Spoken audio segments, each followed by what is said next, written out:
Okay friends, ಇವತ್ತಿನ ಮ್ಯಾಚನ್ನು review ಮಾಡೋಣ. So first Google ಕ್ರೋಮಲ್ಲಿ IPL ಅಂತೇಳಿ ಟೈಪ್ ಮಾಡೋಣ.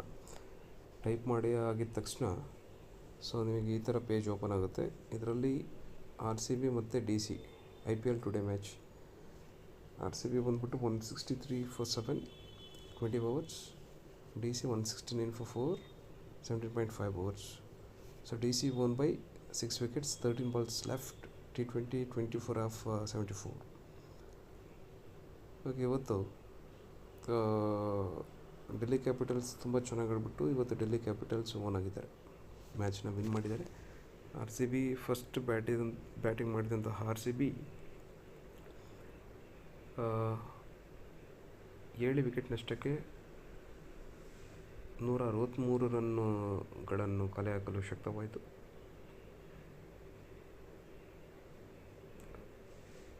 ಮ್ಯಾಚ್ ಸಮ್ಮರಿ ನೋಡ್ತಾ ಹೋಗೋದಾದರೆ, royal challengers Bengaluru 163 for 7 after 20. Phil Salt ಅಂದರೆ ಒಳ್ಳೆ ಎಕ್ಸಲೆಂಟ್ ಬ್ಯಾಟಿಂಗ್ ಆಡಿದ್ದು. ಸ್ಟಾರ್ಟಿಂಗ್ ಏನು ಪವರ್ ಪ್ಲೇ ಓವರ್ಸ್ ಇತ್ತಲ್ಲ, ಅದರಲ್ಲಿ ಸಾಲ್ಟ್ 4s 6s ಸುರಿಮಳೆ ತುಂಬ ಚೆನ್ನಾಗಿತ್ತು. 37-17 ಅಂದರೆ ಒಂದು ಕ್ವಿಕ್ ಸಿಂಗಲ್ ತಾಳೋಕ್ಕೋಸ್ಕರ ಅವರು ರನ್ಔಟ್ ಆಗಿ ಹೋದರು. ಅಂದರೆ ರನ್ಔಟ್ ಆಗಿ ಮತ್ತು ಸ್ವಲ್ಪ ಸ್ಟೆಪ್ಸ್ ಮುಂದೆ ಹೋಗಿ ಮತ್ತು ವಾಪಸ್ ರಿವರ್ಸ್ ಬರುವಂಥ ಟೈಮಲ್ಲಿ ಅವನು ಸ್ವಲ್ಪ ಸ್ಲಿಪ್ ಆಗಿಬಿಟ್ರು. ಅಲ್ಲಿ ಅವರು ಬರುವಂಥ ಸ್ಲೋ ಕಡಿಮೆ ಆಯಿತು. ಸೊ ಆವಾಗ ಈಸಿಯಾಗಿ ರನ್ಔಟ್ ಆಗಿ ಔಟ್ ಆಗೋದ್ರು. ಟಿಮ್ ಡೇವಿಡ್ ಲಾಸ್ಟ್ ಮೂಮೆಂಟಲ್ಲಿ ಒಳ್ಳೆ ಚೆನ್ನಾಗಿ ಪ್ಲೇ ಮಾಡಿಬಿಟ್ಟು 37 ರನ್ಸನ್ನು RCB ತಂಡಕ್ಕೆ ಕೊಡುಗೆಯಾಗಿ ನೀಡಿದರು. ಮತ್ತು ರಜತ್ ಪಟಿದಾರ್ ಕೂಡ 25 ರನ್ಸನ್ನು ಅವರು ಕಾಂಟ್ರಿಬ್ಯೂಷನ್ ಆಗಿ ಕೊಟ್ಟಿದ್ದಾರೆ RCB ತಂಡಕ್ಕೆ. ಮತ್ತು ಈ ಕಡೆ ಬಂತು ಅಂತ ಹೇಳಿದ್ರೆ ಒಳ್ಳೆ ಬೌಲಿಂಗ್ ಮಾಡಿದಂತಹ ಡೆಲ್ಲಿ ಕ್ಯಾಪಿಟಲ್ಸ್, ಅದರಲ್ಲಿ ಕುಲ್ದೀಪ್ ಯಾದವ್ 2 ವಿಕೆಟ್ಸ್ ತೊಗೊಂಡಿದ್ದಾರೆ, 17 ರನ್ಸ್ ಕೊಟ್ಟು 4 ಓವರ್ಸಲ್ಲಿ. ಅದೇ ರೀತಿ ವಿಪ್ರಜ್ ನಿಗಮ್ ಅಂತೇಳಿ 2 ವಿಕೆಟ್ಸ್ ತೊಗೊಂಡಿದ್ದಾರೆ, 18 runs 4 overs. Mohit Sharma 10 runs ಕೊಟ್ಬಿಟ್ಟು 2 ಓವರ್ಸಲ್ಲಿ. ಕ್ಯಾಪಿಟಲ್ಸಲ್ಲಿ ಇವತ್ತು ಸಖತ್ತಾಗಿ ಸ್ಕೋರ್ ಮಾಡಿದ್ದು ಅಂತ ಹೇಳಿದ್ರೆ KL ರಾಹುಲ್ ಮತ್ತು ಟ್ರಿಸ್ಟನ್ ಸ್ಟಬ್ಸ್. KL ರಾಹುಲ್ ಬಂದ್ಬಿಟ್ಟು ಕನ್ನಡ ಪ್ಲೇಯರ್, ಕನ್ನಡಿಗ. ಚಿನ್ನಸ್ವಾಮಿ ಸ್ಟೇಡಿಯಂ ಯಾವ ರೀತಿ ಇರುತ್ತೆ ಏನು ಎತ್ತ ಅಂತ ಹೇಳ್ಬಿಟ್ಟು ಅವರಿಗೆ ಒಂದು ಕಂಪ್ಲೀಟ್ ನಾಲೆಡ್ಜ್ ಇದೆ ಅವರಿಗೆ. ಸೊ ಹಂಗಾಗಿ ಅವ್ರ ಬಗ್ಗೆ ಮಾತಾಡೋಂಗಿಲ್ಲ. ಒಳ್ಳೆ ಸ್ಕೋರ್ ಮಾಡಿದ್ದಾರೆ ಮತ್ತು ಮ್ಯಾಚನ್ನು ಕೂಡ ವಿನ್ ಮಾಡಿಸಿದ್ದಾರೆ ಇವತ್ತು. KL ರಾಹುಲ್ ಮತ್ತು ಟ್ರಿಸ್ಟನ್ ಸ್ಟಬ್ಸ್ ಅವ್ರದ್ದು ಪಾರ್ಟ್ನರ್ಶಿಪ್ 100+ ಆಯಿತು. ಸೊ ಮ್ಯಾಚ್ ನಾನು ಲೈವಲ್ಲಿ ಆ್ಯಕ್ಚುಲಿ ಲಾಸ್ಟ್ ಮೂಮೆಂಟಲ್ಲಿ ನೋಡಿದೆ.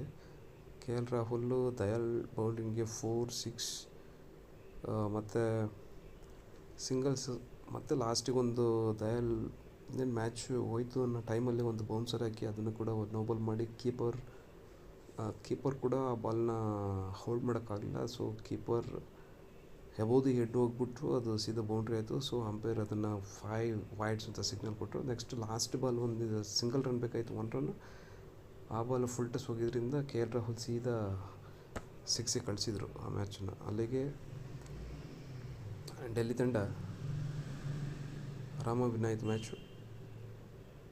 ಇನ್ನು 13 ಬಾಲ್ಸ್ ಲೆಫ್ಟ್ ಮಾಡಿಬಿಟ್ಟು ಭುವನೇಶ್ವರ್ ಕುಮಾರ್ ಒಳ್ಳೆ ಬೌಲಿಂಗ್ ಮಾಡಿದ್ದಾರೆ. 2 ವಿಕೆಟ್ಸ್ 26, ಅಂದರೆ ಸ್ಟಾರ್ಟಿಂಗ್ ವಿಕೆಟ್ ಹೋಯಿತು ಒಳ್ಳೆ ಚೆನ್ನಾಗಿ. So Yashasvi Sharma 1 wicket 25 runs 4 overs.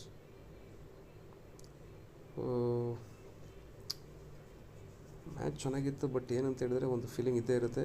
RCB ಅಂತ ಇದ್ಮೇಲೆ RCB ತಂಡ ಗೆದ್ದಾಗ ಸಿಗುವಂತಹ ಫೀಲು ಬೇರೆ ತಂಡ ಗೆದ್ದಾಗ ಸಿಗುವುದಿಲ್ಲ.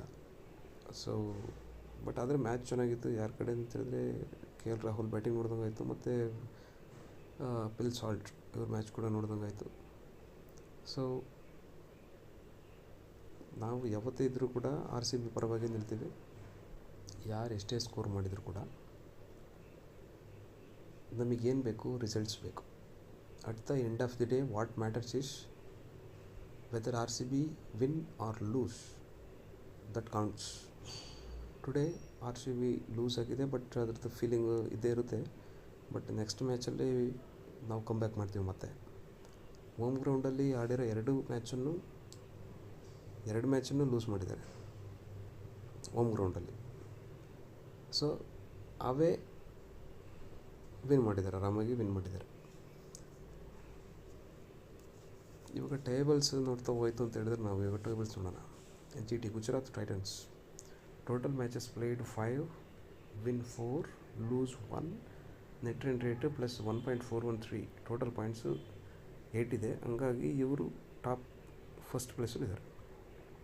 ನೆಕ್ಸ್ಟ್ ಸೆಕೆಂಡ್ ಪ್ಲೇಸಲ್ಲಿ ಇರೋದು ಅಂತ ಹೇಳಿದರೆ Delhi capitals 5 matches played, win 4, sorry Delhi capitals 4 match total matches 4, win 4.